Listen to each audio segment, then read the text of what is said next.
As yesterday's episode was a little bit on the long side, it's possible that today's is going to be a little bit on the short side. I guess I won't know until it's time to upload it to YouTube later. Anyway, one thing I do know for sure, I want to paint most of the sides the number 22 so that they'll match the upper part of what we painted the hull.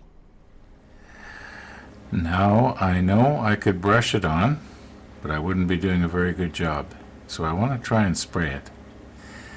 And if I get this on the gray, it sort of seeps through or leaks through. It won't be too serious. But of course, if it does on here, it'll show up, like our little boo-boo here that you saw in yesterday's episode. Now, in the back, it seems to me that there's going to be a piece going over the end here. It's going to cover this up. This might show. Well, I guess it's, as long as I'm going to be spraying it, I might as well just spray the whole thing. Why don't I go find that piece? What all does that cover anyway? Pretty sure it covers this part here.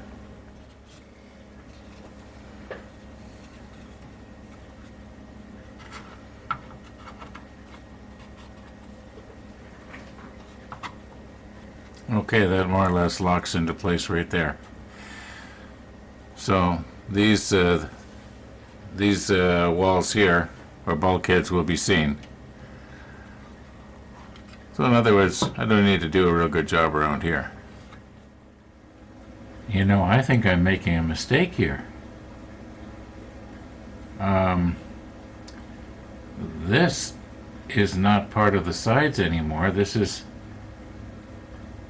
what appears to be a different color.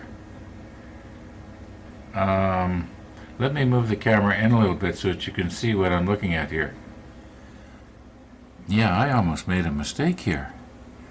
Alright, right here where I'm touching right now with the pointer, that's where this little ladder goes down. And that actually hooks on right here. That was that little part that I was wondering if we nipped it off or not, remember, about a month ago? I think one of the viewers said, no, there's a ladder that hooks onto that, and I thought he was wrong at first until I checked it out. Anyway, yeah, so this part here is this part here, and this right here is this back here, and you can see it's all the lighter gray. This bulkhead here, is this right here, and all the way along the front, this piece right here is this right here. So this is all lighter gray. I almost painted this the number 22, and I was thinking, what made me think about it was the fact that, well, maybe this is going to be the 22, and then this would be the lighter gray. And I thought that this doesn't look right. I should have checked our paint scheme a lot earlier. That was close. I almost really did paint it the wrong color. Now, somebody had mentioned that it might have been a good idea to have left the masking over the deck here, so I don't have to remask, in other words, in order to paint the sides. And I had thought about that actually just before I took the masking off here. And what I was thinking is, though, I still would have to, if I took the edges off or peeled it up or whatever, I would still have to meticulously go all the way around the sides. And it shouldn't be too hard to just recover this whole area over. Also today, if possible, I want to try out the Vallejo liquid mask. Yeah.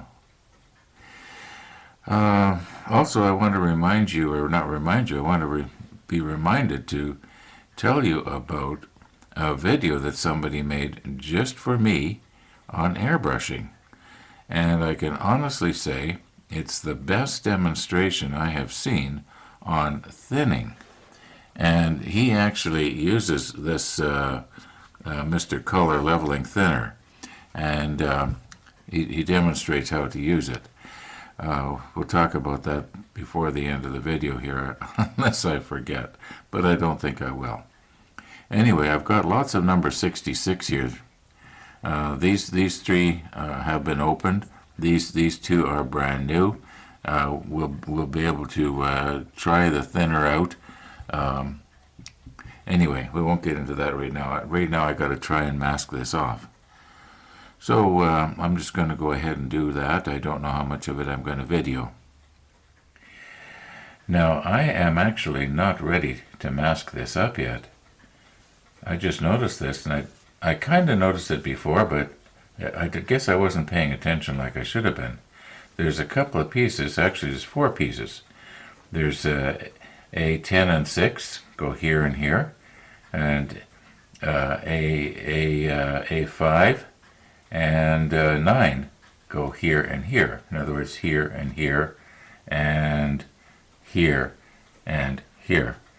So we got to find those and get them glued on, because you want, when I spray this, I want everything to blend in like it's one piece. Also, that got me to thinking, would it be a good idea before I spray this side here to do this all at the same time?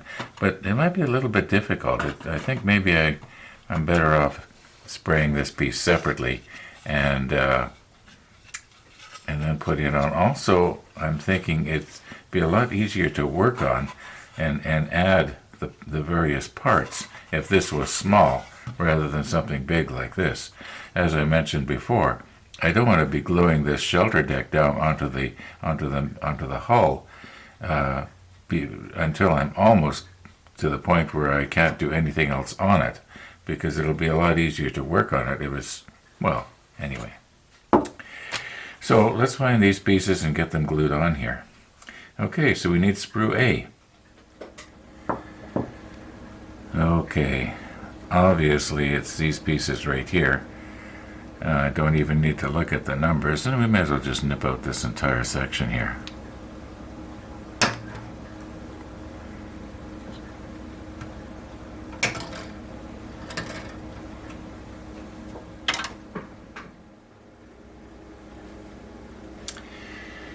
It seems that about every 20 episodes I'll say this same thing.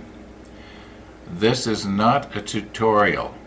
This is not how to build Trumpeter's 1 to 200 scale model hood. It's just how things go for me today. It's sort of a video blog, a vlog. And what got me thinking about this again was I got a comment from one of the viewers, and he was asking how did I find it was going in comparison to the Bismarck that we started just almost 2 years ago now. I would have to say that in some ways I'm finding it interestingly more difficult. I find that I'm missing things that I might have caught 2 years ago, like putting these on. I should have had these on already before I started to do any spraying here. But I didn't. I missed that. Even though I do recall seeing them, I just didn't do it. An analogy that I would like to use, and I may have used this before, and if I did, I'm sorry, but my analogy is, as you go through life, you start out as a little kid, and when I go over and see my kids, the grandchildren will have changed, noticeably sometimes. And whereas my children, like their parents, will not have changed. They'll still basically be the same. In other words, there seems to be a bit of a steep curve at the beginning of your life, and whether you like it or not, there seems to be a bit of a steep curve as you get towards the end. And I notice quite a change in myself. If I look at episode number 1 that was done going on 2 years ago now, when I was lugging that piece of plywood up the stairs, which was this right here, I don't know if I'd be wanting to do that right now. I probably could. I'd like to think I could, but I know it would be noticeably more difficult for me to get it up the stairs than it was months ago. Now, from the time I was, say, 15 years old through to the time I was 65, it was pretty much the same. It would have been quite easy for me to pick this thing up and carry it up. But now I'm very soon I'm gonna be 74, and I notice there's physical changes. The way I can manipulate tools when I'm cutting, I have to be a lot more careful now. Now, to the viewer who wondered, what am I finding different? Well, basically, I think for myself, that's what I'm finding different. I'm enjoying it just as much as I enjoyed the build on the Bismarck. I do honestly think we're going to get this thing done.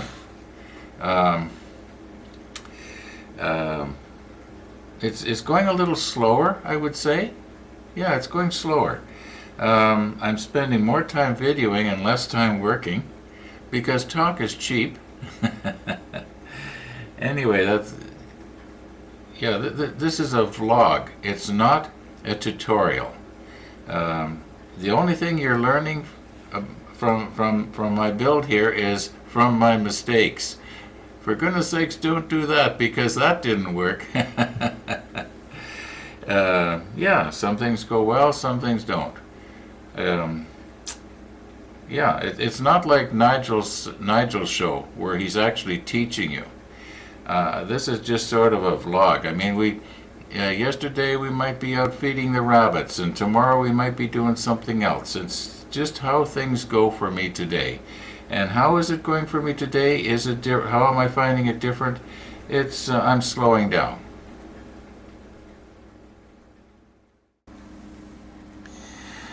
Okay, now that I have thoroughly depressed everybody, let's just sort of rough nip these off of the sprue here.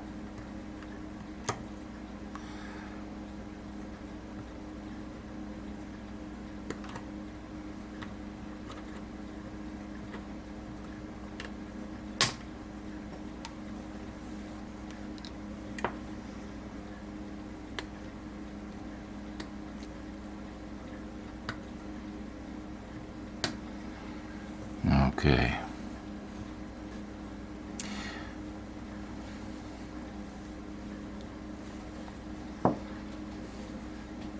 I'll reposition here. I want to make sure that I get my cutter at the right angle so these pieces will glue properly onto the sides. It's going to be a lot of trial and error to get this just right.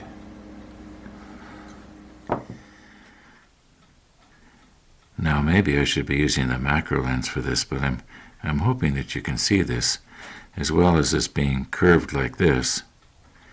The edges are not square; they're kind of beveled, and so that means instead of having this like this, it has to be like this sort of.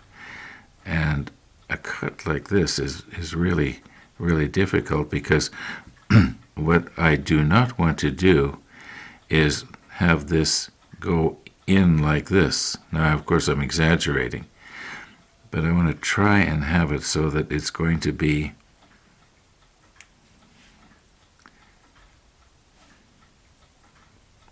okay. I want to get the edge of the blade at the, don't know if you can see it there, I'm not squeezing it, but everything's sort of at an angle. It's not at 90 degrees.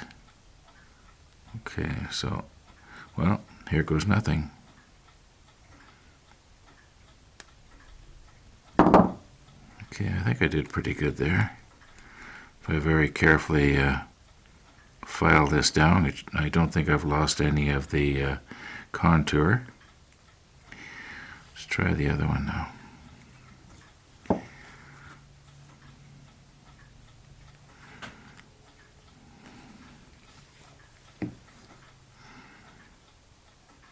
Okay, I think I've got it at the same angle here. Just twist it around and no squeeze. Yeah, it's going to take very little Yeah, I don't think I lost anything there. I think if I'm careful, I should be able to get that just right. Okay, I'm going to go ahead and do the other 3 the same way now.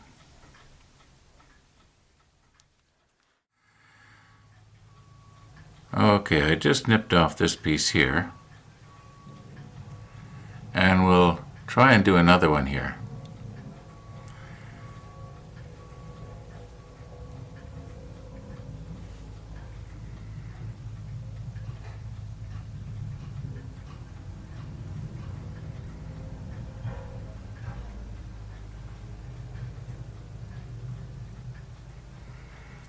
Alright, I think if I hold it like that, you should be able to see it all right.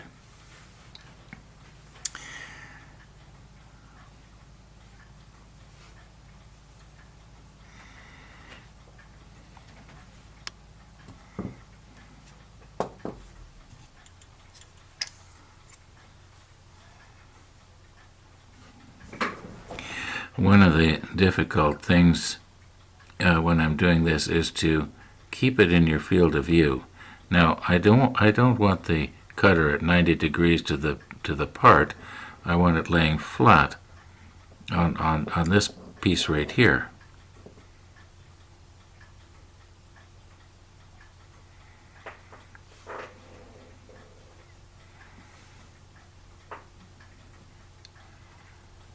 Now I'm trying to see it in the monitor to make sure I've got it squared here.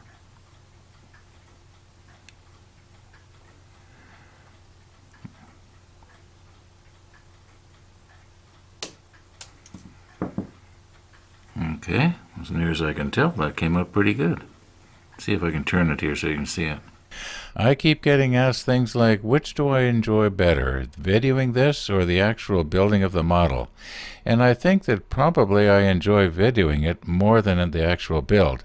If all of a sudden I didn't have my camera, would I keep building? Oh, I probably would, but I definitely would not enjoy the build as much. It's a bit of a challenge. Can I do better than the last time with my macro lens? Etc., etc. Anyway, now that should take very little filing down.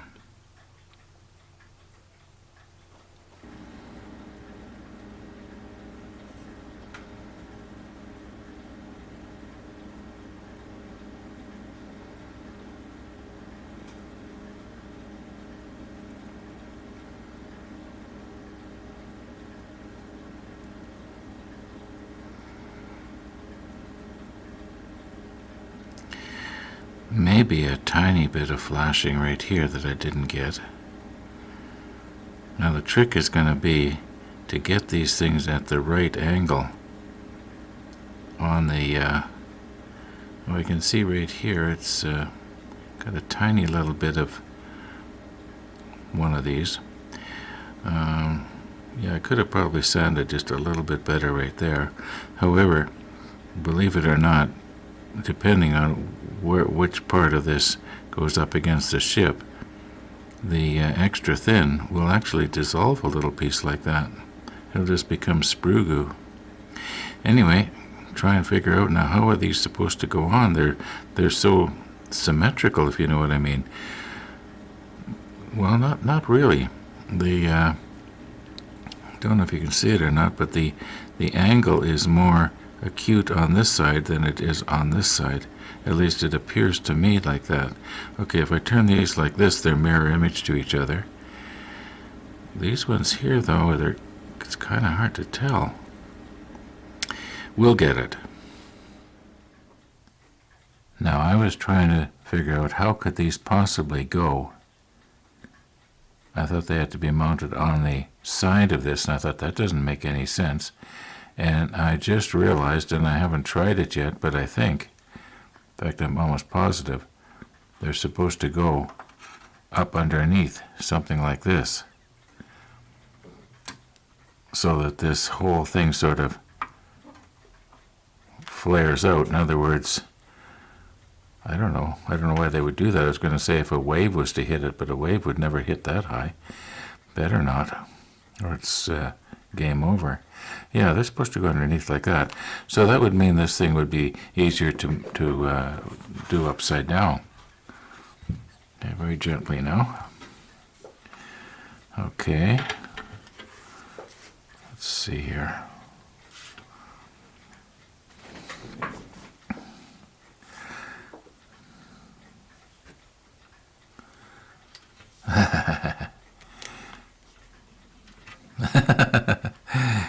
Get back here. Maybe I should use a different pair of tweezers.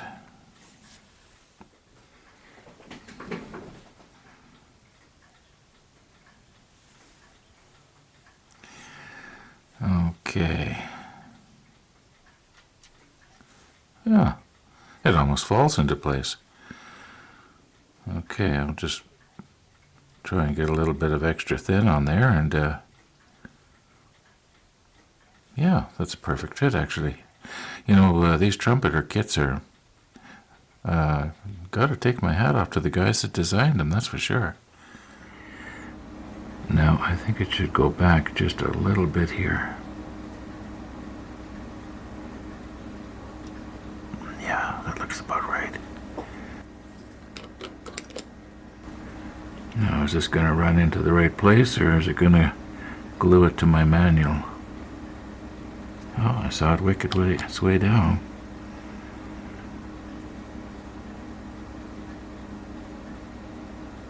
Get it into the crack there.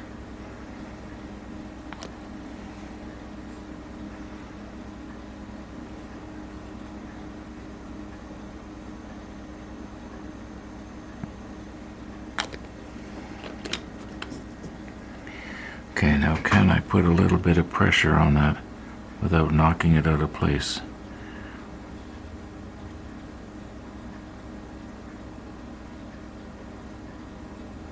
Maybe I don't need to.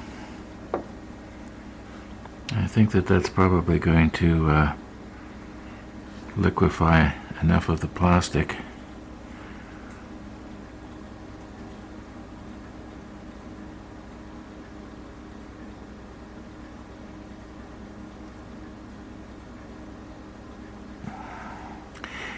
Yeah, well, let's turn it around and see if we can do the other one now.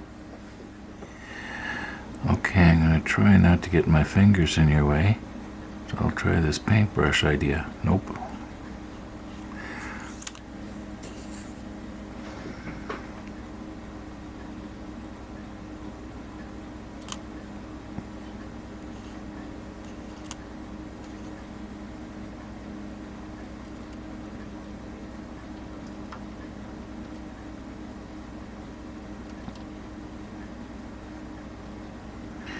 The other one just fell into place. This one's not going quite as good.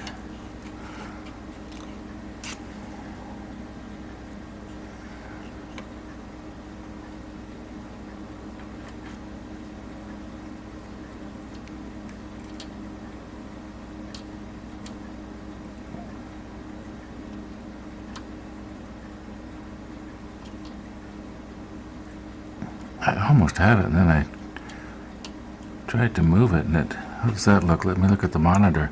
Right now you can see it better than I can. I'm going to leave well enough alone here and put some glue on it.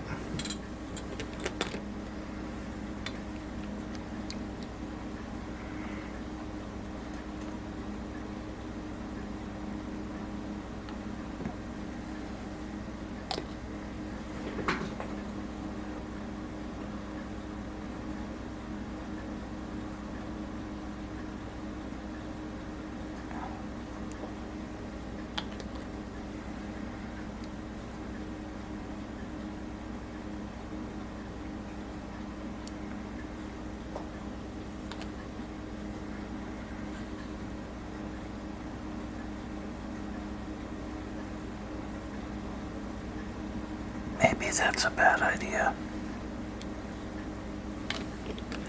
Okay, we'll let that liquefy a little bit, and then once again I'll put some pressure on.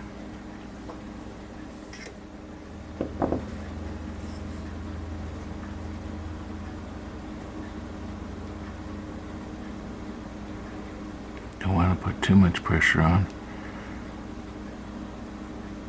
There, I do believe I can see the liquefied plastic's trying to ooze its way out of the crack, at least right there. Unless it's my imagination. Okay, let's let that harden. Now, going by the shape of this, I would think it has to go like this. Oh, what's this on here? Let's mold it into the plastic. Oh no, that's paint. I did that.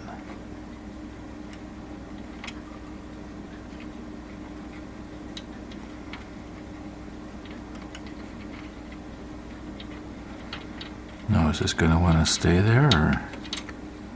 Oh, there we go. Got stuck in a porthole.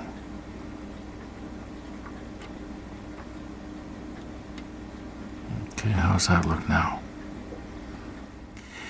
These parts certainly do fit good.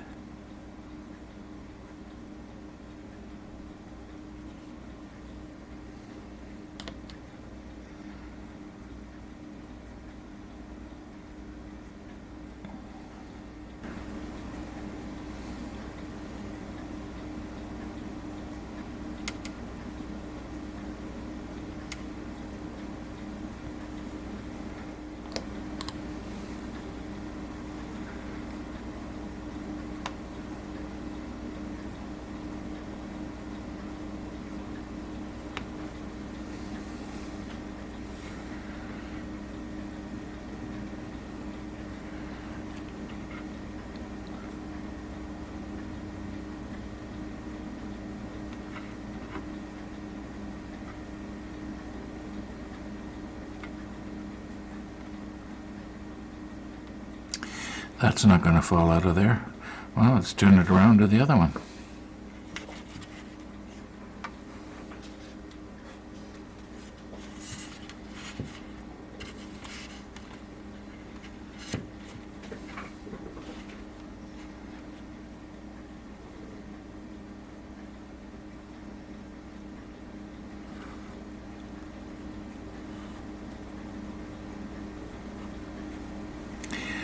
Okay, excuse my big fingers here.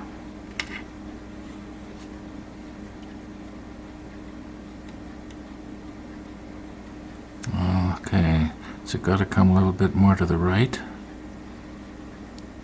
Kind of hard to tell here. I'm going to just reposition everything so I can get in better.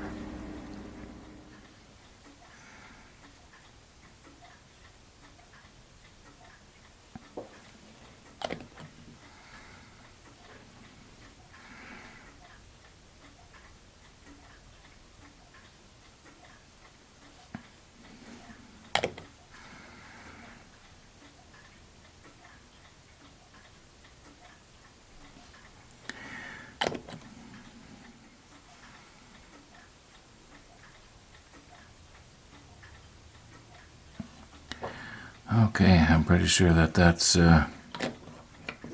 wicked its way along enough there. Once again, I'll just wait about a moment and then I'll try to wiggle it into place.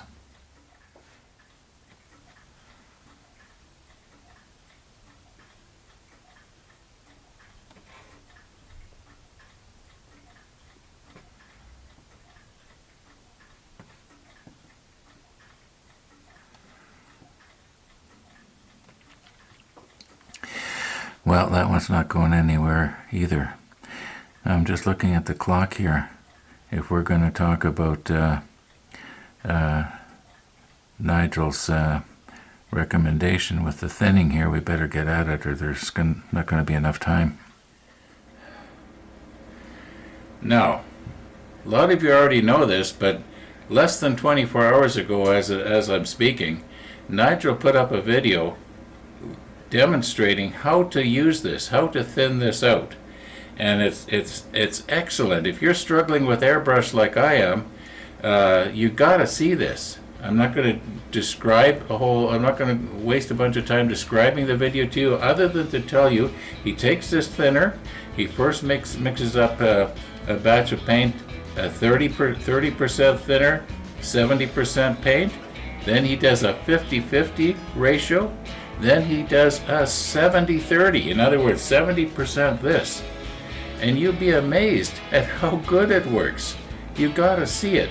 Go on to Nigel's Modeling Bench channel and look for this video, and it's worth seeing like I say, if you're struggling with airbrush like I am, you get to actually see it. I know that people have been telling me, you know, like Tony's given me a lot of good advice, and others have given me a lot of good advice. But when you actually get to see it, and what he does is he hangs his camera from overhead, and you actually see him mixing it up and actually spraying with the airbrush. It's the best I have seen, and I watched a lot of videos on spraying before I even got my airbrush. Anyway, we've run out of time here, folks. When I start these videos, I have no idea how they're going to go. I thought today's was going to be a little shorty, but no. Thanks for watching, and all being well, we'll see you tomorrow.